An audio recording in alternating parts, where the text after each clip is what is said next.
Quanto tempo nós levamos para nos tornar pessoas sábias? Essa é uma boa pergunta. Provérbios 2 diz assim: Filho meu, se aceitares as minhas palavras e esconderes contigo os meus mandamentos para fazeres o teu ouvido atento à sabedoria e inclinares o teu coração ao entendimento, se clamares por conhecimento, por inteligência alçares a tua voz, se como a prata a buscares e como a tesouros escondidos a procurares, então entenderás o temor do Senhor e acharás o conhecimento de Deus. Porque o Senhor dá sabedoria, da sua boca é que vem o conhecimento e o entendimento. Ele reserva a verdadeira sabedoria para os retos e escudo é para os que caminham na sinceridade, para que guardem as veredas do juízo. Ele preservará o caminho dos seus santos. E então entenderás a justiça, o juízo, a equidade e todas as boas veredas.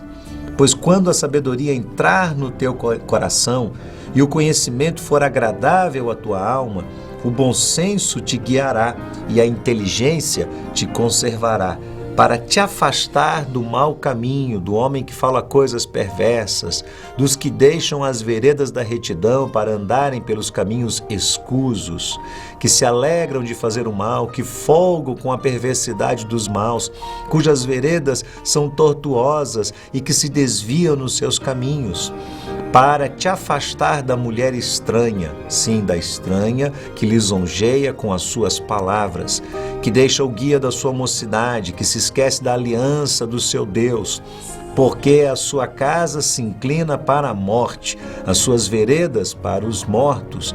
Todos os que dirigem a ela não voltarão, não atinarão com as veredas da vida, para andares pelos conselhos dos bons, para te conservares nas veredas dos justos, porque os retos habitarão a terra, os íntegros permanecerão nela, mas os ímpios serão arrancados da terra e os aleivosos serão dela exterminados. Quanto tempo nós levamos para aprender a ser sábios? 1 ano, 2, 10, 40. Me parece que existem dois extremos aqui, ou duas tendências extremistas.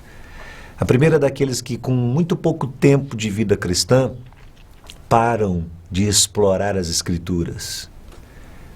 Eu diria a você que me parece que a maioria dos cristãos amou as Escrituras na fase do seu primeiro amor.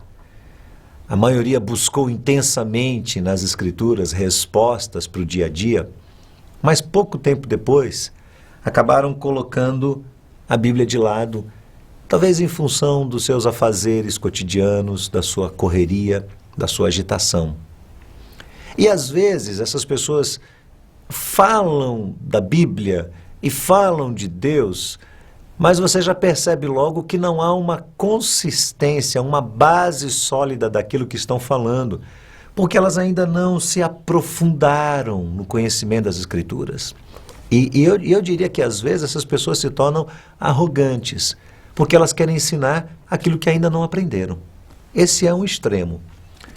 O outro extremo é aquele, às vezes encontrado também em cristãos, que tem já vários anos de vida cristã e eles sempre dizem, eu não conheço nada, então é óbvio que se eles sempre se mantêm nessa postura de quem nada conhece, eles acabam se excluindo da responsabilidade de transmitir o conhecimento da palavra de Deus.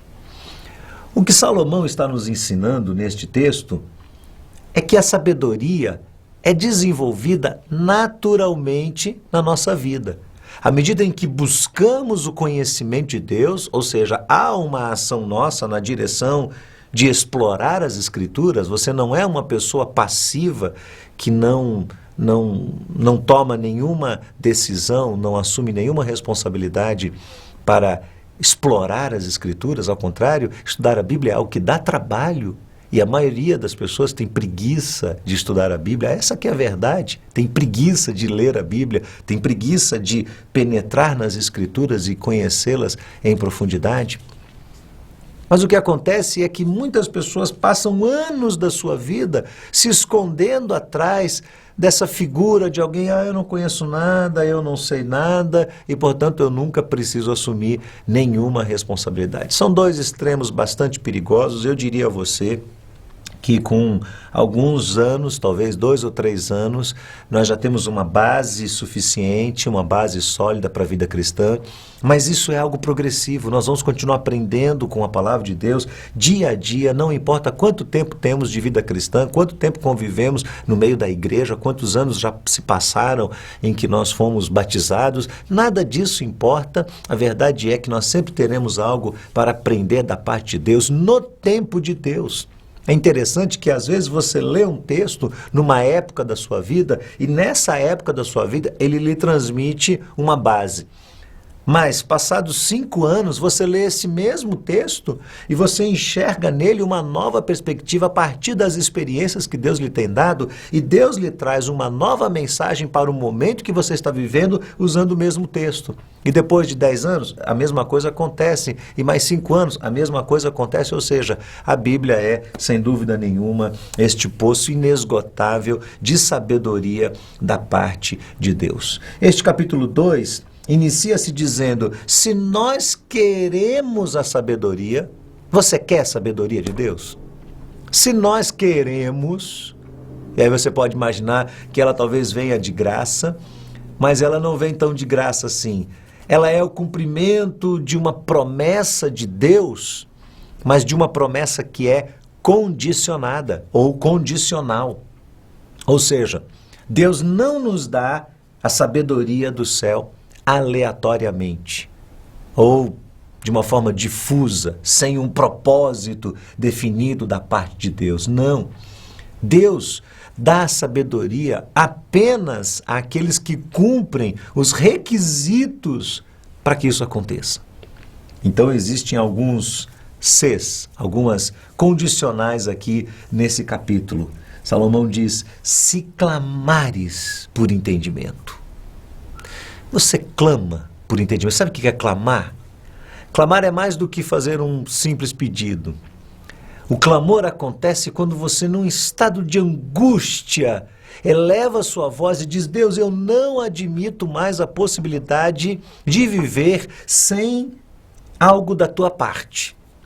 A Bíblia diz que Jesus clamou em alta voz, estando na cruz, Eloi, Eloi, lama sabachthani, que quer dizer, Deus meu, por que me desamparais? Sabe aquele grito, aquele gemido que parte do seu coração? Salomão diz que se você quer ser sábio, aprenda a clamar e a gemer diante de Deus. Porque a maioria de nós se contenta com o dia a dia, com as nossas orações ali simples, em que nós não demonstramos nenhuma angústia na nossa alma, não é? Eu queria ver maridos dizendo, Deus, me ensina a ser um marido sábio. Esposas clamando, dizendo, Deus, eu não posso mais admitir a possibilidade de errar da mesma forma. Eu quero ser uma esposa sábia, clamando por esta sabedoria, clamando por este entendimento. Salomão também diz, se buscares, se você for atrás. Então, você pode clamar, mas também você tem algo a fazer. Explorar as Escrituras é uma grande responsabilidade. Como eu faço isso? Pode haver vários métodos. Eu posso estudar por mim mesmo. Algumas pessoas têm muita facilidade de estudar as Escrituras de uma forma autodidata, por si próprias. Ótimo, que bom quando isso acontece. Existem outras pessoas que não conseguem. Existem pessoas que leem a Bíblia, leem e não conseguem enxergar nada nas Escrituras. Agora, é verdade também, eu diria a você o seguinte, que quando a leitura bíblica vem acompanhada deste clamor, desta angústia, para que Deus fale ao coração, Deus sempre se revela. Até a pessoa mais simples da parte de Deus, ao explorar as Escrituras sozinha, até essa pessoa vai descobrir também algo extraordinário, uma lição de Deus para a sua própria vida. Mas às vezes você precisa estudar a Bíblia em parceria com uma outra pessoa. Você precisa ir a um instituto bíblico. Você precisa ir a uma escola bíblica dominical. Mecanismos de Deus. A Igreja Batista Metropolitana tem colocado mecanismos para que os seus membros não recebam isso pronto, mas aprendam a estudar. Por que é que nós temos uma classe chamada Métodos de Estudo Bíblico? Para que as pessoas aprendam a explorar as Escrituras, a ler sobre as Escrituras, a descobrir quais são os materiais que nos ajudam hoje a compreender o sentido daquilo que é sagrado. Então Salomão diz, você tem que ir atrás, você tem que buscar. Não espere você que você vai ficar sentado de braços cruzados, que alguém vai trazer algo prontinho para você, que as coisas realmente não são assim. E o que é interessante nesse texto também é que Salomão fala sobre as consequências de alguém que busca a sabedoria. E ele apresenta 6 consequências aqui que eu quero rapidamente destacar. Primeiro, ele diz que essa justiça, essa sabedoria de Deus vai guardar a vereda do juízo, o caminho da justiça. Interessante, né? É a sabedoria preservando o caminho que foi plantado dentro do seu coração. Isso me faz lembrar quando Jesus diz que aquele semeador lançou a semente e de repente veio uma ave no meio do caminho e colheu aquela semente antes que ela frutificasse. Às vezes isso acontece conosco. Você ouve, mas sem que você perceba, alguém vem e rouba aquela semente do seu coração. Salomão está dizendo aqui que quando você se torna uma pessoa sábia, você aprende a preservar este caminho. Segundo, verso 9 diz que você também aprenderá a guardar e a entender aquilo que é verdadeiramente correto. Salomão está ensinando aqui é aquilo que mais tarde João vai escrever, retirando da palavra de Jesus. Quando o Consolador, o Espírito Santo vier, ele nos ajudará a discernir o pecado, a justiça e o juízo. Isso é fantástico, porque o pecado é o que é errado, a justiça o que é certo e o juízo o resultado do que é certo e errado, ou as consequências daquilo que é certo ou do que é errado na nossa própria existência. Também Salomão diz aqui que nós teremos bom senso. Mais adiante a gente vai explorar mais essa questão do bom senso na leitura de Provérbios. O que é bom senso? Bom senso é equilíbrio, bom siso, capacidade de você não ser nem de mais e nem de menos, mas de conseguir ter da vida, nos seus mais variados aspectos e detalhes, uma visão bastante equilibrada. Salomão também diz que se você tem essa sabedoria, você a busca, você será afastado de um caminho que é duvidoso. Está aí no verso 12. Isso te afasta de um mau caminho, de pessoas que vão tentar influenciar você. Em quinto lugar, ele diz que a sabedoria também nos afasta de relacionamentos afetivos que são verdadeiras bombas, que são perigos, que são armadilhas colocadas debaixo dos pés. Você vai ver que no capítulo 3 e no capítulo 5, Salomão vai explorar melhor esse assunto. Mas o que ele fala aqui é de alguém que de uma maneira bastante ingênua se deixa levar por uma paixão que se torna uma armadilha na vida da pessoa. E Salomão diz, olha, presta bastante atenção, porque o perigo não está necessariamente numa pessoa que aparenta o mal, mas numa pessoa que você admira, que você acha linda, fantástica, inteligente, uma pessoa pela qual você desenvolve uma proximidade ou até uma paixão e de repente esta pessoa se torna uma armadilha na sua própria vida e afasta você da direção de Deus e do caminho que Deus lhe tem revelado. E por último, Salomão diz que você precisa aprender a escolher os bons amigos, as influências sobre a sua vida. Se você for sábio, você vai andar no caminho de quem é bom. Paulo diz lá em 1 Coríntios que as pessoas são influenciadas por outras. Se você anda com alguém, você acaba adquirindo a forma de ser e de agir e de pensar dessa pessoa. E Salomão diz aqui que se você tem a sabedoria de Deus, você aprende a fazer bem escolhas, você aprende a escolher bem quem serão as suas amizades.